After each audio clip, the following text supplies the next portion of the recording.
Olá, estamos aqui com Peter Scheuer para falar do tempo. Peter, nesses últimos dias a gente tem sofrido com frentes de calor excessivo, falta de chuva. O que nós podemos caracterizar nesse clima? É efeito Laninha? Então, Luiz Henrique, são chuvas irregulares que fazem parte da climatologia da época do ano. O principal mecanismo é o calor, a alta umidade, a baixa pressão atmosférica que proporciona a formação dos temporais de verão. Esses temporais de verão eles são muito irregulares. Enquanto numa determinada lavoura ou numa cidade ocorre um temporal com chuva forte, trovoada, granizo, ventania, numa área adjacente vizinha não passa de uma simples ameaça, um simples aumento das nuvens. Então são temporais que fazem parte da época do ano, mas que muitas vezes acabam trazendo uma pancada de chuva boa para uma lavoura de 30, 50, 60 milímetros ou até mais, e para uma região vizinha quase nada. Então por isso que são chuvas irregulares. E o efeito Laninha, como é que nós estamos? Bom, o Laninha, que é o resfriamento das águas do Oceano Pacífico Equatorial, que dá para se observar essa mancha em tons de azul nesse mapa, é caracterizado por uma anomalia negativa de temperaturas. Então, são ventos alísios que acabam sendo mais fortes nessa área que está em tons de azul, que faz com que o mar ele fique com temperaturas abaixo da normalidade. E isso faz com que as chuvas elas fiquem muito irregulares na região sul do Brasil. Então, tem locais, não só no sul do Brasil, mas no Brasil como um todo, no globo. Mas tem locais do centro-norte do Brasil que está tendo muita chuva e tem locais aqui do sul, maior parte do sul, que está tendo pouca chuva ou uma chuva muito irregular. Então o Laninha ele vai continuar presente pelo menos até o final do ano, deve estar favorecendo chuvas irregulares. Um mês pode ter uma chuva boa, outro mês ou 2 meses com bem pouca chuva e assim vai.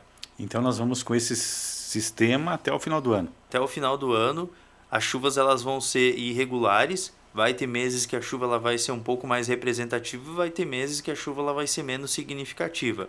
Por exemplo, o mês de fevereiro, aos poucos a chuva ela vai sendo um pouco mais regular aqui no sul do Brasil, como mostra esse mapa. Então a chuva... Essa parte verde, né, Peter? Aqui. Exatamente. O tons de verde significa que a chuva ela fica dentro da normalidade ou até um pouco acima da média. O tons de marrom são chuvas abaixo da normalidade. Então, provavelmente que a gente vai ter chuvas um pouco melhores agora, do dia 12 ao dia 17, não só aqui no sul do Brasil, mas também Argentina. Isso mesmo.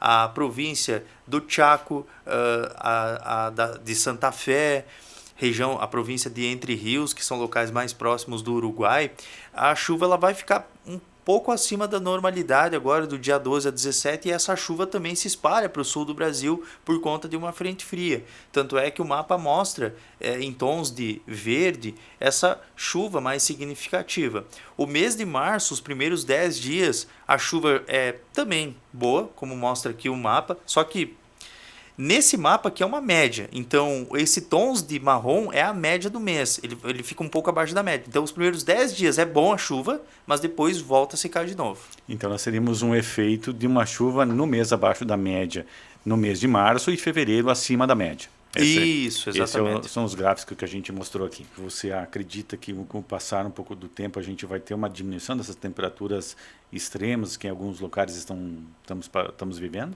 Sim, o sudoeste, oeste, sul do Rio Grande do Sul e aquela região ali da província de Entre Rios, Santa Fé e de Córdoba são áreas que estão sob a influência de uma forte onda de calor. E essa onda de calor ela afeta de uma maneira assim indireta o sul do Brasil, o restante do sul do Brasil. Então, do dia 12 para frente, a temperatura ela diminui nessas áreas, não diminui tanto, assim, dá aquela aliviada. Mas as chuvas elas começam a se tornar mais regulares, os temporais são mais organizados, mais ativos, atingem um número maior de lavouras, um número maior de municípios, e com isso a temperatura ela reduz um pouco. Mas de qualquer maneira, logo já começa a esquentar de novo. Então é um mês de fevereiro que está acima da média em relação à temperatura. E uma virada efetiva de início de entrada de massa de ar polar, alguma coisa assim, tem uma previsão? Geralmente, sempre na entrada da estação tem uma reviravolta, quase sempre. A mais clássica que tem é aquela do inverno para primavera. Mas, logicamente, que até lá vai ter algumas mudanças no comportamento da atmosfera ou da dinâmica do clima. Então, no mês de abril fica mais seco, o mês de maio é seco a primeira quinzena, na segunda quinzena já é um pouco mais chuvosa. Então, quem sabe ali na segunda quinzena de maio, entrada ali para junho, a gente começa a ter uma chuva um pouco mais regular para depois de novo ficar com má distribuição dessa chuva. Bastante frio ou pouco frio esse ano? Se a gente for comparar com o ano passado, esse laninha aqui, ele está sendo um pouco mais fraco. Então eu acredito que é um ano assim que no mínimo umas 5 ou 6 geadas generalizadas a gente pode ter. Esse então foi Peter Scheuer falando do tempo.